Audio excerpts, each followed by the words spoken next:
Namaste.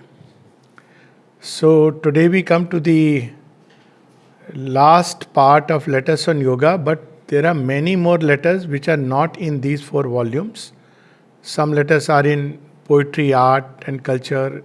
Some of the most important letters, which we'll read subsequently, are part of letters on the mother, then letters on himself and the ashram. So all these letters form the largest body of Sri Aurobindo's works. And this is where the practice of yoga is given. So people who often say, ki, where is the practice? Of course, the synthesis of yoga has sufficient amount of practice, or rather let me say the principles behind the practice. If we get that principles, we can improvise in the sense that apply it in our own life. But here there is a detailed practice. So as we have said, first part deals with the fundamentals of the integral yoga. Then the second part is with regard to the practice, the methods of, like for instance, meditation, works, bhakti and all these things. The third part deals with experiences and realization. And fourth part deals with primarily the working of the yoga force on different layers of the mind. So for example, when we read volume 2 of Letters on Yoga, we will see he speaks about meditation, number of methods and ways. Or in yoga of devotion, he'll speak about bhakti. Then, of course, there are certain overlaps also. For instance, in volume 2, we'll find something about emotions, something about human relationship. But here, he is dealing with real life situations and every sphere of life. How the yoga is applied, and not only applied, basically once the yoga is taken up, then how the different layers respond and react to it. So in volume 4, we see now that whole working going in micro details. So first is the big roadmap. The second is, you have to walk. So what are the main steps you have to take, which way to go? And the third is, as you walk, what are the experiences you are likely to encounter, how to take them, what are the dangers, what are the beauty and all those things. And the fourth is every little detail. So Sri Aurobindo, with it's all his compassion, if I look at it, I am sure from whatever I have read that there is no single body of spiritual literature which contains in such detail every area of life. And Sri Aurobindo had no reason to do it except his compassion. There were letters after letters, and sometimes people would literally almost accuse that, 2 days my letter has gone unreplied. And Sri Aurobindo would, like a perfect gentleman, say, almost apologetically, that I've been very busy with things. It's not by intention that I have neglected. It's amazing the kind of compassion. He literally lost his eyes to give us sight. And as I said, these letters, which is, I feel, from the pragmatic point of view, the most important. Also because in terms of time, they are the last ones. So we have the major works during the Arya period, but letters come later on. It's only when the disciples came. There are some letters we'll find with regard to when he was writing the Arya, people raised questions, but that's hardly anything. So letters come mainly after 1927. Most of the bulk of it. So they are very, very special. And as the sadhana proceeded, in different people, different reactions rose with regard to the working of the yoga force, because ashram is a miniature laboratory. And each person at that point of time was a representative of a certain challenge or difficulty. Mother used the term once, impossibility. Later on she said, okay, I don't want to use the word impossibility after the supramental manifestation. She spoke of difficulty and a possibility. But before the supramental manifestation, she spoke of impossibility. Literally, what the ancient yogis said, that human nature can be modified within certain limits, sattushan suddhi, or a certain kind of uplifting. But beyond a point, a complete transformation of earthly life, beyond an ideal humanity, it's impossible for human beings to become divine in not only within but also in outer nature, in the surface consciousness, in the very body. This is something which is beyond comprehension. So what they were doing were, they were applying the yoga force. That time the supermind had not manifested, Sri Aurobindo's letters. So as they were applying the yoga force, there were different reactions. So you can take it like a laboratory. So human beings reacted differently, and these reactions covered the entire range of human beings. This was the occult plan. So it's not like we are going to have some new challenge which nobody has ever faced. If we read through the letters, we will see that there is not a single human difficulty which has not been dealt with. And not only not dealt with, but dealt with from many angles. So, of course, one has to go through the volumes. And there are three kinds of people to whom these letters will be very useful. One who want to understand in general the principles of existence, like volume 1, all Satchidanand, creation, Jivatma, all these questions. What is the cosmic consciousness, the transcendent, the Trinity, the 7 chakras, all this for any seeker of spiritual path will find many, many beautiful hints. Second is those who want to practice traditional yoga. So for traditional yoga, also we will see many practices because there are many things which are common. How to conquer desire, how to get rid of ego. Now this is common to all paths. How to meditate. So there are many things. Bhakti, what really bhakti means. What is the karma yoga as enunciated in the Gita? What is the power of Nam Jap? So all this is useful to any spiritual seeker. So people can pick and choose from there. Then to those who are on the path of integral yoga. Because here, yoga is not only for liberation of the soul, but liberation of nature. So that's where there are challenges. Transformation of nature, first liberation of nature and then transformation of nature. So it is a much more detailed process. And a fourth variety, I would say that there are many people who are not spiritual seekers, but they very much want to understand how to sleep, how to eat. For instance, people may ask, is onion eating good or bad? Is fasting good or bad? Or, things like vegetarianism. What are the action of human interactions, human interchanges, human relationships. These are issues which concern everybody across the board. So even those who are not seekers, who don't want to understand the deeper metaphysics or yoga and sadhana, even they would be largely very much benefited. Because here we will see that he touches almost every aspect, not almost, that's an undermining, every aspect of human nature. So we have, for example, section 1, the mind and sadhana. Now he will take up how the mind can respond to the sadhana. For instance, people are full of doubt sometimes. Or they may be credulous, two sides. Or suggestions may come to the mind. Can the mind be a help in the yoga or can the mind be an obstacle in the yoga? And all these things he talks about mind and inspiration, mind and psychic, mind and supermind, intellect and the intellectuals. And here he starts with limitations of the intellect. Then what is pure reason? The intellectual man and the emotional man, we often, compare these two and in great detail. Obviously, I am not going to read any of these sections completely because if I do that, I have to read every letter. It's very difficult to pick one letter because it'll give one angle of vision. This is just an exposure for people to, I think these books are very readily available online or whatever way. So, then see, mental difficulties and the need of quietude. Now, see, what are the difficulties here? Just to read the titles. The activity of the mind, imaginations, confusion, worry, hastiness, slowness, opposing points of view, stillness, analysis and dissection. Volume 4. Silliness.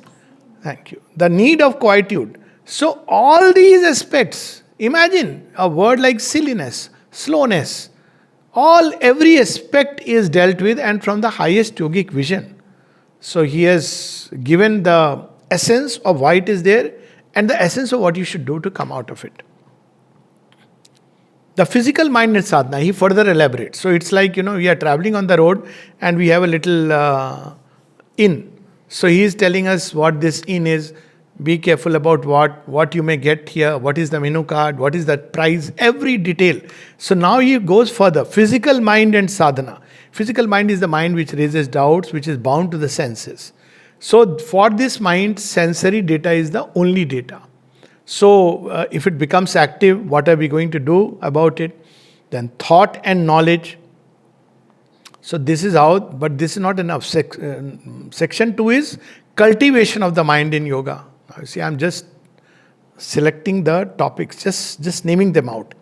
The development of the mind, reading and sadhana, what is its place, what is its role, reading what is helpful to the sadhana, reading and detachment, reading novels and newspapers. So can we imagine? Is there anything left? And he's not saying as good and bad. He is giving us the principle and what is its effect. The beauty of Sri Aurobindo is he will tell us what is the truth behind things. And then he will leave us free. Just like the Gita, we see Shri Krishna after telling the entire cosmos, revealing the cosmos and the transcendent.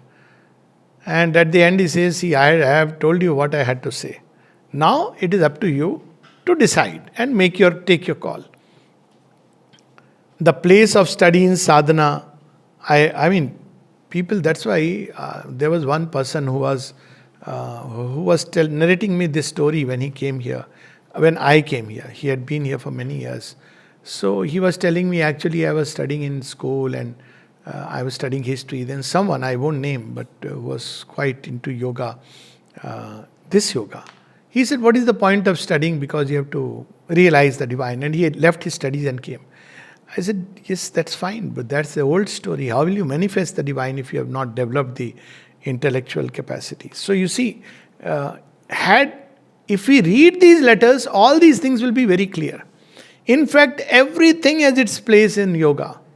Rightly used. What is that right use? What is wrong use? What is misuse? Imagination. Right use of imagination can open the path. Misuse of imagination, morbid imagination. So all these school studies and yoga, study of languages, philosophy. So anyways, power of expression, speech and yoga. I'll take something on speech later on, but first I'm just reading the issues. Then sadhana on the level of the vital. What is meant by on the level of the vital and on the level of the mind? It means that when the yoga shakti descends, normally in this yoga it starts working from above downwards. So when it puts a pressure on the mind, then what happens? It's like as long as we are inside the comfort zone of the house, we don't know what's happening outside. When we go out and the sun becomes blazing hot, then we take out the chhata. Now this umbrella, which is meant to defend against the rays of the sun, also cuts off the rays of the sun from reaching our body. So this is a paradox. So when the pressure of the yoga force or the mother's force, call it whatever, begins to work, then the resistances begin to come up. Now this is something unique to this yoga. So in every yoga there will be some resistance, it's not in cakewalk. But here resistances come supported by the subconscious, and each individual becomes a representative of a type of difficulty. So normally, of course, supposing someone has anger and one has to work upon anger.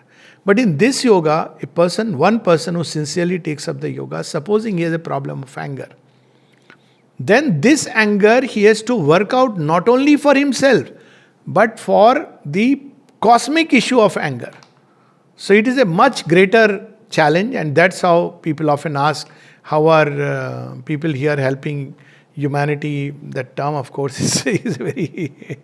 People think that by opening free hospitals and giving food, you help humanity. Maybe we make them more lazy unless we want to convert. We see what has happened in Africa and other nations. Wherever the Christian missionaries went to convert people, they started helping. And this help has turned out to pauperize their energies.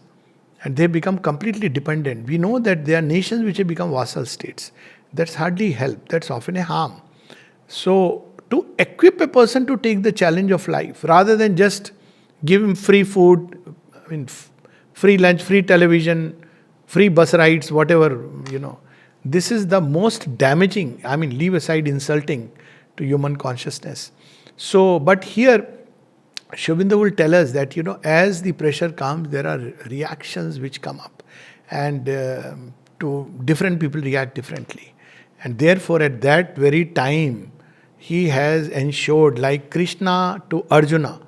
Now, when we see that Arjuna raises this problem in the battlefield that I am feeling moha. Now, is it only Arjuna, or isn't it applying to all of us?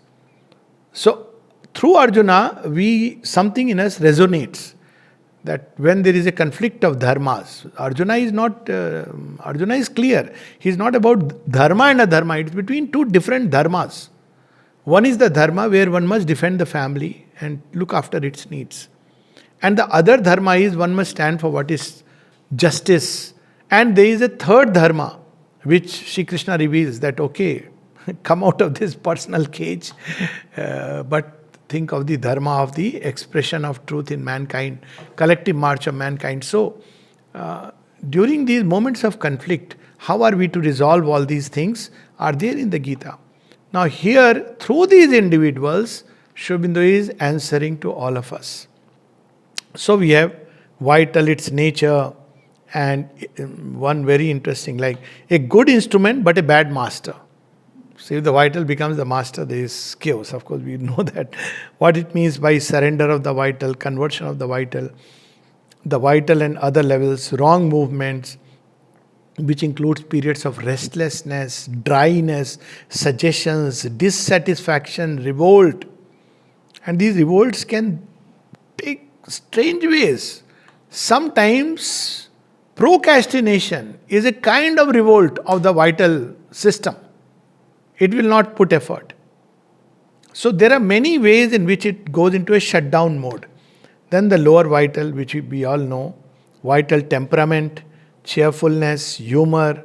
Cheerfulness is the salt of sadhana, the salt of life. So yes, sadhana is done by a glad and not a despondent heart, as Shri Krishna says in the Gita. And one of the signs that one is progressing right on the road is the increase of joy in the being, peace and joy. And seriousness in yoga does not translate into sorrow. Repeatedly he says, because we are going to Anandamay. Not only we are going to Anandamay, we are being carried by Anandamay. So how can there be unhappiness and sorrow? So all this we'll see. But okay, sorrow comes, so sorrow and suffering, melancholy, depression, from where it comes, dealing with depression, the gospel of sorrow, despair and despondency. Now, this is needed for everybody. I think one of the most common major causes of suffering in the world, and unfortunately which goes most unrecognized, is depression. Probably 40% of illnesses are because of an undercurrent of depression, because the joy of life nourishes you. And when the joy sinks, there are various reasons why it sinks, then various kind of illnesses come. There are statistical data that cancers, blood pressure, strokes, they have an increased tendency in those who are going through chronically depressed. Chronic depression itself is a bad thing. Then it affects the body. So these are things for everyone. And again, as I said, these are each topic is a whole, I would say, at least a half-day workshop, like sentimentalism, sensitiveness, shyness. Shyness, he distinguishes two kinds of shyness. So one is because you want to hold something sacred. The other is where there is a kind of ego involved. Because you don't want to be rejected. You don't want people to, pass a comment on you. So you are very sensitive about this. So you are shy because you don't want to reveal, lest it be attacked or lest somebody passes a remark. The other is, of course, because you want things to be sacred and therefore indecision and instability. Laxity. So then we have vital defects. Then ego and its forms. We often think ego and egocentricity as synonyms. But egocentricity is where ego is the center and therefore we are centered around ourselves. But ego is the sense of being separate. It's what the Sankhya would say, one of the greatest powerful illusions created by nature for a certain purpose. So egocentricity. And how to get rid of these things. Egoism. Ego in different parts. Mental ego, vital ego, physical ego. And when we read, Sri Aurobindo speaks of all this beautifully, even in records. The Bhagavad Gita speaks about it. Tamasic ego. I am useless, I am unfit. I have seen people sometimes say that, how can I do anything of the mother? I am not capable. Nobody can do anything of the mother. But if she chooses, anything can do. anything. So that's how, Then, of course, magnified ego. One of the worst and dangerous forms is I am a sadhak. And that's bad enough. I am a great sadhak, advanced sadhak. That's, what shall I say? If there can be anything worse than worst. Selfishness, ambition, vanity, pride, self-respect. So is there a difference between self-respect and ego? Sri Aurobindo says yes. Self-respect is healthy. To an extent, it is required in human beings. But tendency to get hurt, that is where egoism comes. You should be above hurt, above insult. But self-respect is a different thing altogether. You don't become a football and let anybody, because I have seen people who say, no, because, we have to conquer egoism. So it's okay, anybody is abusing me, I should quietly take it. That's called becoming a martyr, and that's not the path of yoga. Jealousy, wounded feeling, ingratitude. Then comes a whole section on desire, then anger and violence, fear and yoga. I think maybe, I should come to reading a few letters, because otherwise just reading the list. But I must read the list so that we know what is available. Nowhere else one would get these things. Human relations in yoga, wonderful. Family ties and duties. I'm resisting the temptation to say what is there, because let people read it and get the joy. Normally we say family duty is the ultimate.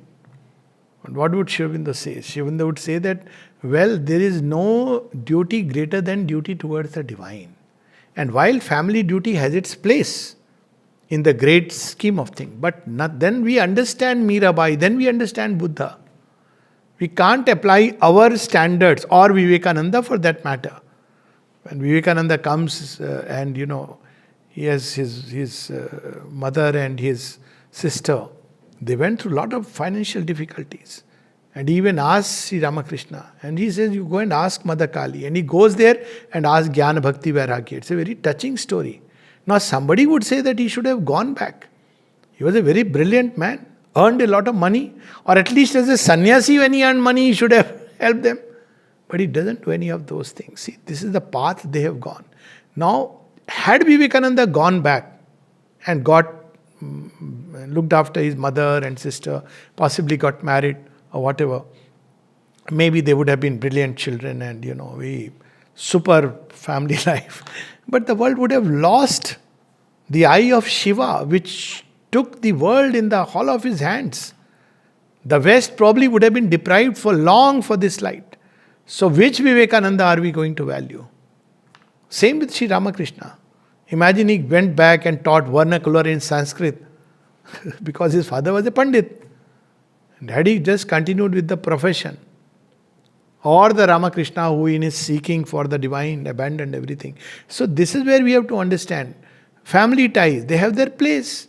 Everything in its place is okay. But when you go to next level, can we advance one step without leaving this step which is behind? So all these things, relations between parents and children, old relations. So somebody asked this duty toward the parents. Pita mata ke prati karz hota hai na, what is it called? Debt. He said all that is a social construct. There is no spiritual truth in it. Now you see, where is he? Friendship and affection, vital love and psychic love. Relations between men and women in yoga. Loneliness, there is no subject he has left untouched. Interactions with others and the practice of yoga. Working with others, mixing with others, plenty of subject. Problems in human relationships, okay. Hatred and dislike. Quarrels and clashes, one of the most common. Why quarrels take place? How to get rid of this. It's a disease actually. A disease that afflicts, as far as, I surmise, every family. In fact, people eulogize it. Says, if there is no quarrel, that means there is no love. I have not heard something more silly than that. If two people love each other, they are bound to quarrel. Even they say it's a sign that there is love. Why? Why can't love be beautiful? Why should it be querulous? And all these things he deals with. Fault finding and criticism. but benefiting from criticism. Sadhana on the physical, subconscious and inconscient levels. So here again, all about the body, care of the body, weakness of the body, difficulties of the physical nature, and food, sleep, dreams and sex, all of them. So food, is fasting a good thing? Sri Aurobindo would say no, because it, and he had actually practiced it. 21 days Sri Aurobindo went without food and water, continued to walk 8 hours a day, all his activities. And when he broke the fast, it was not slowly, he went back to his normal. So he had experimented all these things. So when he says it's not just a theory, and then he says that no, it only stimulates the vital nerves, creates a certain excitement, and people may feel a certain energy. People say that when we fast, we get energy. Yes, there is a vital energy. It's not the purest energy. Why? Because the vital in us begins to feed upon your own body. And one also draws, simply because one is not having enough, so it draws energy from the environment. It's a mixed kind. And there is so much thing. He says that fasting is not the way to realize those, the self. It's a different thing that sometimes one may forget about food. But certainly fasting is not the way. Equally indulgent is not the way. Greed is not the way. So does it mean that I take mixed Karela and Rasgulla and says, no, you must know the distinction and difference. So, in great detail, taste, sensitivity to smell, can we beat it? Fasting, types of food. Sri Aurobindo seems to be not very fond of people eating onion. He says that it is tamaso rajasic. Chilies, he says something very interesting. He says chilies excite the sexual centers. Even onions may do that to an extent. Now imagine such small. But he's saying if somebody wants to eat, he can eat it. He's not saying from tomorrow you leave these things. But he is telling us like a scientist. देखो ये करने से ये होता है. If you eat this how the effect is. And not one letter, number of letters. I was so surprised when I read about chilies. And how it has an effect on different centers. And he's talking of centers. He is literally telling us that where in the brain probably it stimulates, which probably we are yet to discover. So, vegetarian food, sattvic food. Of course, he says in general it is exaggerated, but yes, at a certain stage of sadhana, sattvic food is better, and many of the things automatically drop off. Of course, intoxicants, sleep and rest, number of letters. I'll just tell you. From page 437 to 455 is only on sleep, number of letters. Then dreams, sex. So again, what is the way? Because it's one of the big challenges. Brahmacharya is so much stressed. And brahmacharya is because when you conserve, again, not because of moral reasons. He says it's a natural thing in nature. And even it has its high uplifting points. As long as it is not like animal when two human beings, yet for yoga. So it's an energy which is thrown out. Instead of that, if it is conserved, then it is available to be lifted up. The entire theory of ritas changing into tejas, tejas changing into ojas, ojas changing into viryas. Viryas is the spiritual energy. So when then you understand how beautifully Indian thought had used terms. Virya path was never about just seminal fluid. It's a fall from a certain height which gets transmitted. And well, these are things one experiences and understands. They're so true.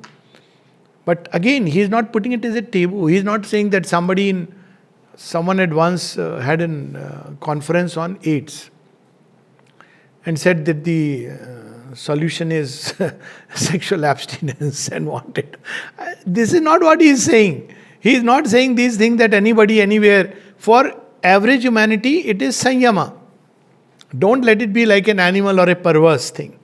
That's for the average. But for these aspirant of yoga, a little mastery. And for the ultimate aspirant towards physical transformation, a complete freedom from the sexual impulse. So there are stages and steps.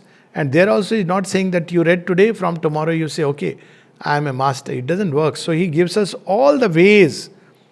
even including sex dreams, emissions, celibacy, marriage, the relationship of man and woman, skin diseases and sex. So there is, as I said, running till almost how many pages? Almost from page 485 to 545.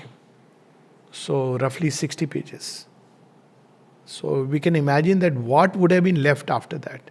So these are questions people often ask. Please refer to Letters on Yoga. And each section can be read independently. We don't have to know the foundations, fundamentals, practices to read, let us say, on sleep, dreams, food. Independently you can read. And then, of course, illness and health. And often I say that I wish one day we will practice it. I mean, I'm talking of even devotees of Mother and Sri Aurobindo, because there is a beautiful letter of Sri Aurobindo on influenza. When COVID-19 had come, I had shown it, but nobody is interested. So what really is influenza? How to really take care of that? Vaccine. People showed all kinds of things. Whereas Sri Aurobindo says for all its merits. He's not denying its merits, but he's saying it's a dark and dangerous principle. Today we are speaking of, thrombosis and sudden deaths and all that. Sri Aurobindo had foreseen, seen something. So all this is there, and how different psychological states cause illness. So much we have already talked about on these topics. Doctors and medicines. I'll read one of the letters. Specific illnesses. Okay, quickly I'll see the list. Cancer, tuberculosis, fever, influenza, head cold, weak vision, glaucoma, stammering, menstrual problems, constipation, sciatica, growing taller, bearing the heat, and of course the subconscious, and finally difficulties in the practice of the integral yoga. These were not difficulties. These were working on the different planes. So human nature and imperfections, periods of arrest, resistances, sufferings and falls in yoga, right attitude toward difficulties, overcoming them, vigilance, and dealing with depression and despondency, hostile forces and difficulties of yoga, accidents, possession, madness, and plenty, plenty, plenty. So, what shall I say? Nothing is left unsaid. People often say, whom should we go for guidance? See, it is said, when the master is physically not there, and till you have discovered him, either by the eye of faith or by the force of aspiration, you can discover the master inside. But till then, that's why there is the scripture. Plenty of people who have read the Gita and realized wonderful states. So here Sri Aurobindo has given not one scripture. Every master gives a scripture to help, because he knows that physically. But here there is not one scripture. 35 volumes or 37 volumes.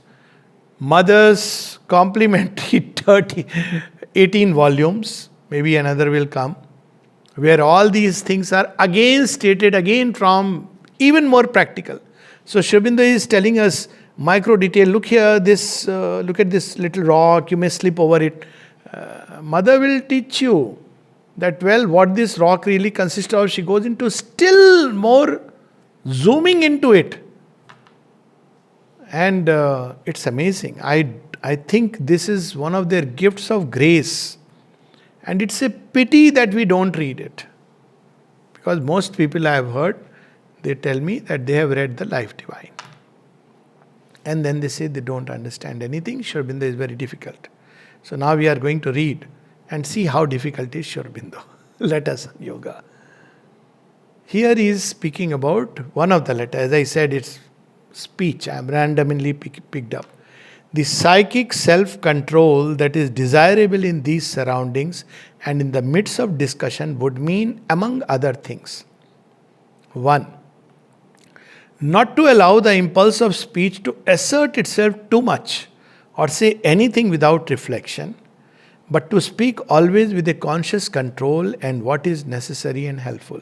I think it is a fairly easy, simple English. 2. To avoid all debate, dispute, or too animated discussion, and simply say what has to be said and leave it there. There should also be no insistence that you are right and the others wrong. Each must go their own way. Don't try to force another person into believing what you are saying, even if you are 100% right. Because he is not ready for that right. Very often, prematurely, when we say something, it only makes people resist more. So there are people who, for instance, get into debate that he doesn't believe in God. So how to convince? I say, why you want to convince? If God is not willing to convince him, what is the problem if he doesn't believe in God? It makes no difference to God, that vastness which has built this entire creation, many layered universe. You think that really Mr. X, Y, Z, be it a great scientist, somebody says, I don't believe in God, he's going to say, what? I am going to convince you by some magic or miracle. No. He'll say, okay, come. Nothing exists. So he will meet God in nothingness. See, it's infinite. It is not something like the way we understand with a small limited mind. Yes, if somebody asks specifically, then we can respond, but not with the idea of converting the person to our own, way of understanding. Then number 3, to keep the tone of speech and the wording very quiet and calm and uninsistent. Number 4, not to mind at all if others are heated and dispute, but remain quiet and undisturbed. This is yoga in its own right. I think if one can practice these 6 things, one is a yogi. And undisturbed, and yourself speak only what can help things to be smooth again. 5, this is very important because this is a disease, Aurobindo says, which has afflicted people universally, including the ashram. If there is gossip about others and harsh criticism, especially about sadhaks, not to join. For these things are helpful in no way and only lower the consciousness from its higher level. And number 6, to avoid all that would hurt or wound others. We only use that Satyam Vada, then Priyam, something, that's all. But look at how many details Aurobindo is revealing to us. Okay. The habit of criticism, mostly ignorant criticism of others, mixed with all sorts of imaginations, inferences, exaggerations. Look at how detailed, threadbare analysis. 2, we may see one thing. Then we add to this imagination. Then we add inferences based on our imagination. Then we exaggerate. You have seen 2 people moving together. Then you say, from first to second it goes, हाथ पकड़ के घूम रहे थे. 3rd person, they had embracing each other and walking down. 4th person, God knows where it goes. Exaggerations. False interpretations. Even if you saw that, what does it mean? You don't know the inner state and attitude. Even gross inventions, because we see in the world what is inside us, that is reflected, is one of the universal illnesses of the ashram. So be careful. It is a disease of the vital, aided by the physical mind, which makes itself an instrument of the pleasure taken in this barren and harmful pursuit of the vital. Why? Because it makes me feel, I am great. Look at this person. He's such a useless fellow. Not realizing that you are standing where you are while that person is moving ahead. So, control of the speech, refusal of this disease, again he is calling, and the itch of the vital is very necessary if inner experience has to have any true effect of transformation in the outer life. So very clearly, then of course, speaking of truth, he says, yes, you must speak the truth, but you must also know that not everything needs to be spoken. Silence is golden. You're not compelled to speak everything.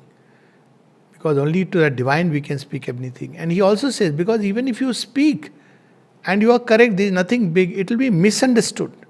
So he is very clear on this, that to conceal the truth by silence or refusal to speak is permissible, because the truth may be misunderstood or misused by those who are not prepared for it or who are opposed to it. It may even be made a starting point for distortion or sheer falsehood. So, Then he speaks of 6 cardinal defects in the vital. Again, these are random selections, some of those which over years I used to find very interesting. So I marked these and they got stuck into my memory. So these 6 cardinal defects, and if I tell you the name of the sadhak to whom it will remain, people will be very shocked. So let me keep it quiet. A certain vanity and arrogance and self-assertive rajasic vehemence. I am great. I cannot be wrong. You. बोलते छोटे लोग शुद्र लोग. So he says,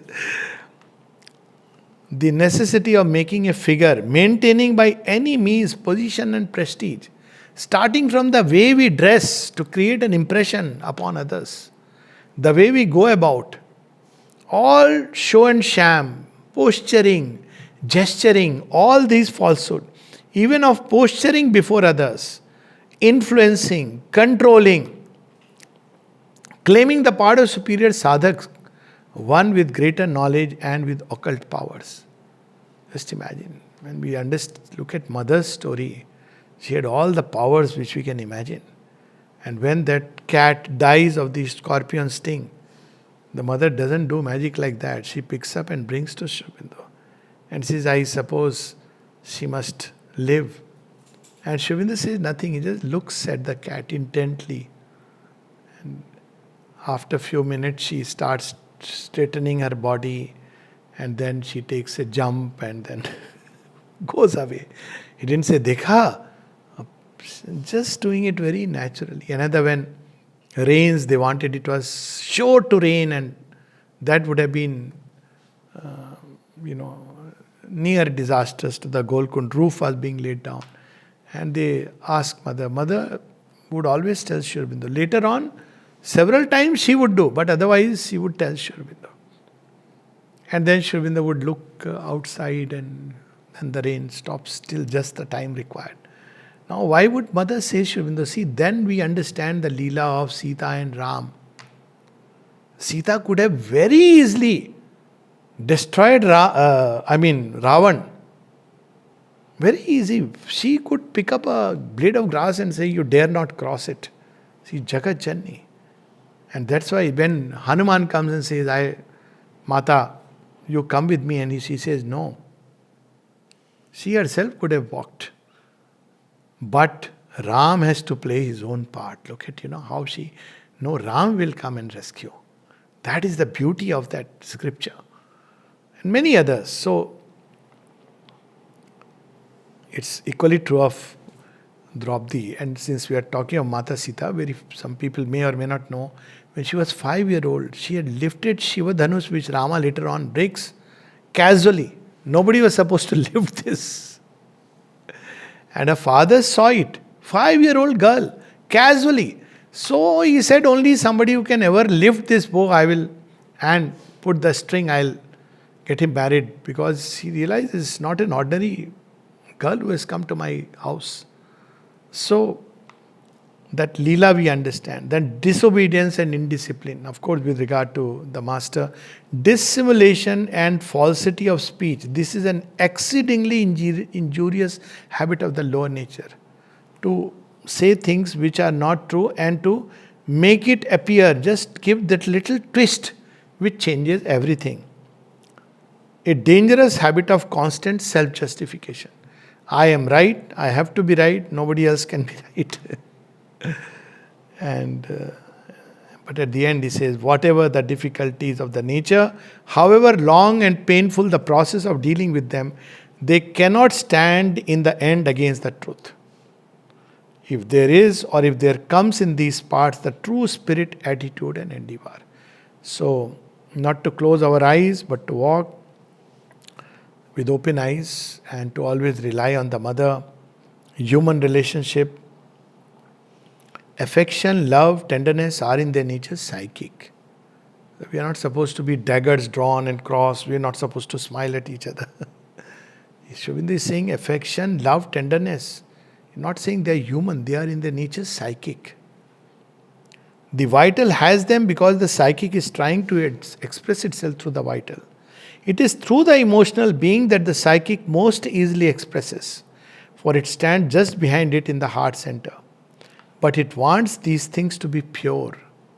Not that it rejects the outward expression through the vital and the physical, but as the psychic being is the form of the soul, it naturally feels the attraction of soul to soul. The nearness of soul to soul, the union of soul with soul are the things that are to it most abiding and concrete. Big letter. Dilip Kumar Roy asked that nobody seems to be smiling here and everybody is so serious. What kind of yoga is this? And Sri Aurobindo says, absence of love and fellow feeling is not necessary for nearness to the divine, because he thought probably I have to cut off from everybody and then only I'll realize the divine. He says, no, it's not necessary. On the contrary, a sense of closeness and oneness with others is a part of the divine consciousness, into which the sadhak enters by nearness to the divine and the feeling of oneness with the divine. An entire rejection of all relations is indeed the final aim of the Mayavadin, and in the ascetic yoga, an entire loss of all relations of friendship and affection and attachment to the world and its living beings would be regarded as a promising sign of advance. But even there, I think a feeling of oneness and unattached spiritual sympathy, unattached, not like something we begin to cry and weep. We understand the struggle and suffering of human beings, but unattached is at least a penultimate sign, like the compassion of the Buddhist. In this yoga, the feeling of unity with others, love, universal joy and ananda are an essential part of the liberation and perfection, which are the aim of the sadhana. But then he says, on the other hand, human society, human friendship, love, affection, fellow feeling are mostly and usually, not entirely or in all cases, founded on a vital basis and are ego held at their center. It is because of the pleasure of being loved, the pleasure of enlarging the ego by contact, etc. Then he says that men usually love. So he doesn't want that this should be the basis. He wants the basis to be true, not abandon love, but to make it true, pure, beautiful, refined. There is a passing when Mother speaks about love in Collected Works, Volume 3, one of the conversations. She said, wherever the psychic has entered into a human's story of love, it has become beautiful.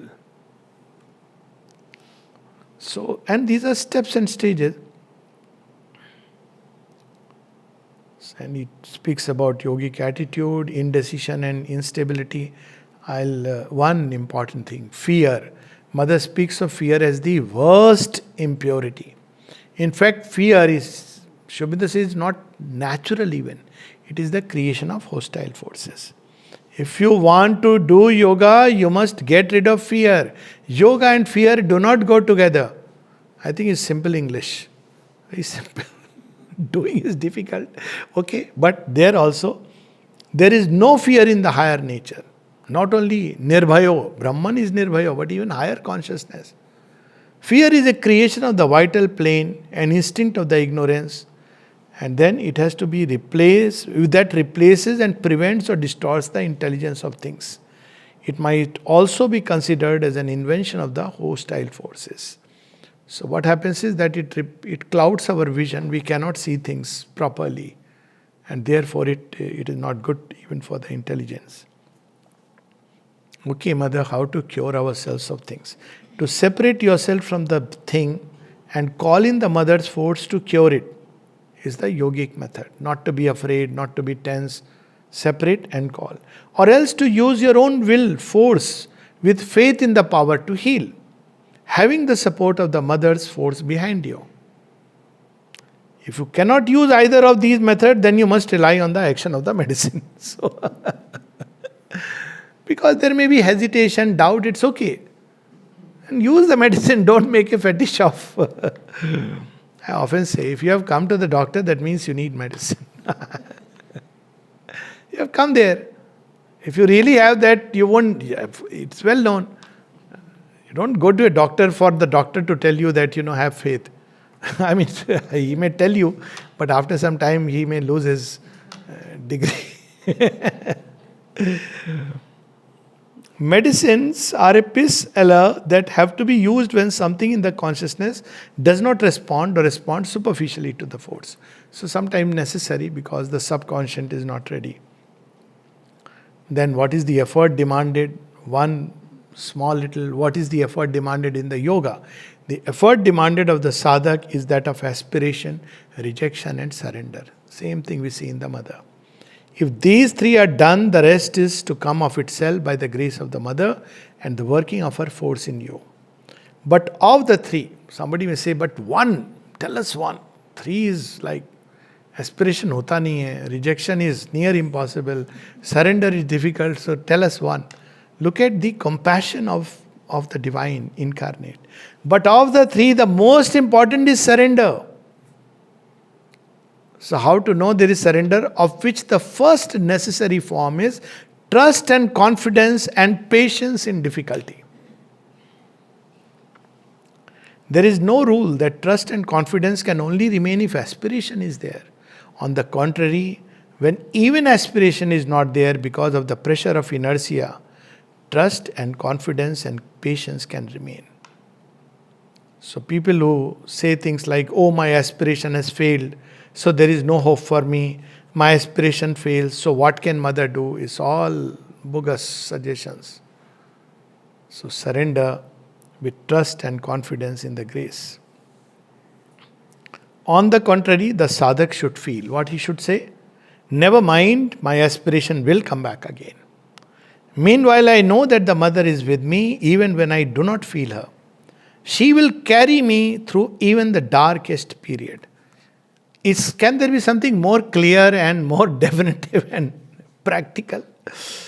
And of course, finally about the hostile forces. Now, hostile forces are a fact of yoga, and that's why we see in Ramayana when Vishwamitra is doing yoga, then all this Tadka and all this Marich Subhahu, they are all coming and pouring wine and meat and all this. So what does it mean? Sometimes they want to destroy. They are attacking the fire.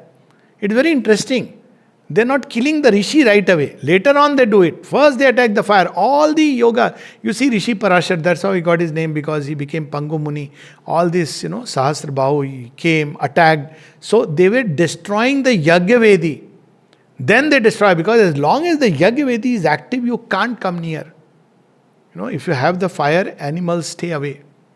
And with the inner fire, many of these forces, so they destroy that inner fire. How? By doubt, by despair, by depression, by saying that mother can't help me, I am a useless fellow. That's how they throw things which are detrimental. And once somebody takes, baat to sahi hai, that's true. I made a mistake of taking to this yoga, this path is not meant for me. That is the time they destroy. They are waiting for that moment when Arjuna will say, Kesha, what did you do? See, Abhimanyu died and Jayadratha is nowhere in sight. You failed me, Kesha. Or maybe I am useless. Arjuna doesn't say that. That's why there is hope. But they want that you reach that point where you deny the divine grace. Close to it, and that's when they seize and kill. This is their strategy. Kill may not be physical, but spiritual. They rob, and that's bad enough. And so, all this is there, but he says, if there is faith and surrender, there can be no attack. Sincerity, vigilance, but most important element is faith and surrender. Endurance, perseverance, patience. It takes time, but go through it. And another thing, there are two things that make it impossible for the hostile forces to succeed even temporarily in any attack on the mind or the vital. So you want to know what are those two things. First, an entire love, devotion and confidence that nothing can shake.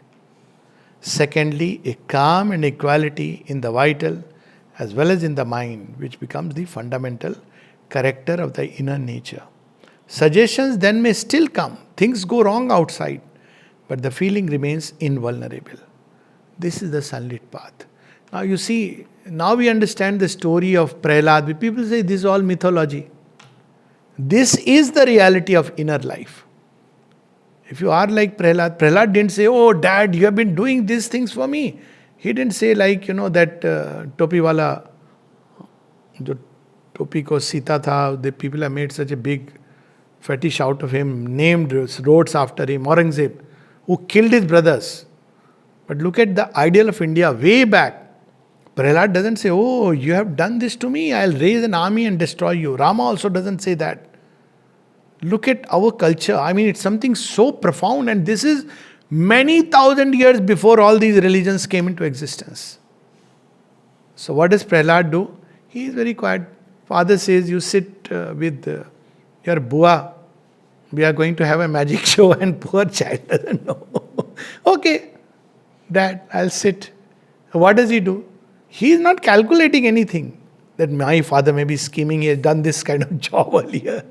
He has blood on his hands. He simply says, Hari, Hari, Hari, Hari, Hari, Hari. He will say, Ma, Ma, Ma, Ma, Ma.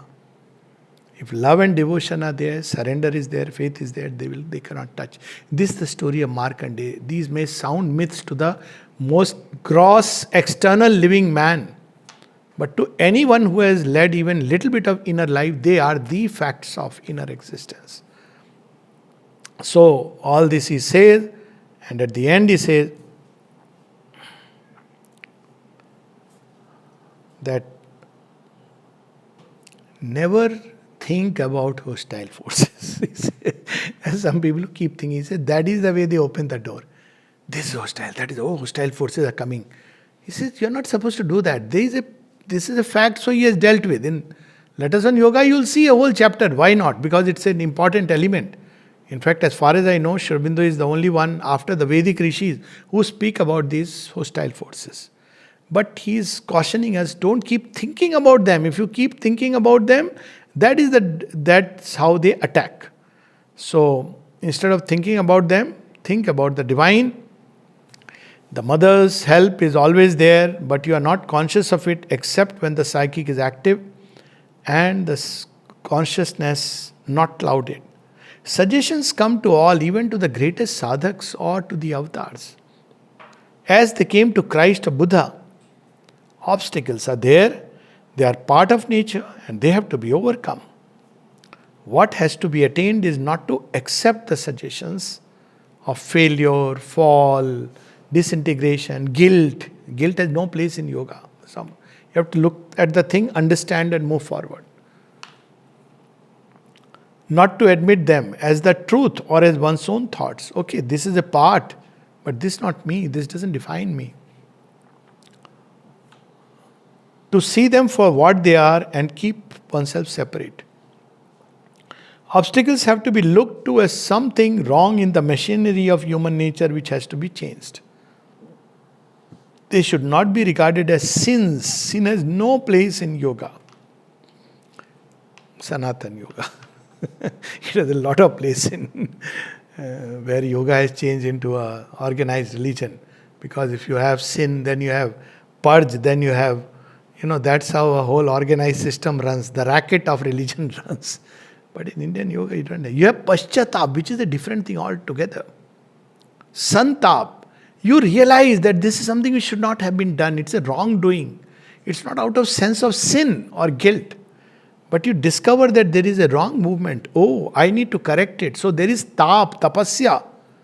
Pascha, tap. It's a tapasya. How? You want to correct that movement. Like Ahilya. She actually knew that he is Indra. Leaving apart these stories. And she was momentarily enamored that, oh, God of gods, he has come to me. Maybe it's okay once, but she is doing that kind of sadhana. So she's not cursed that you become stone. And you can't become stone.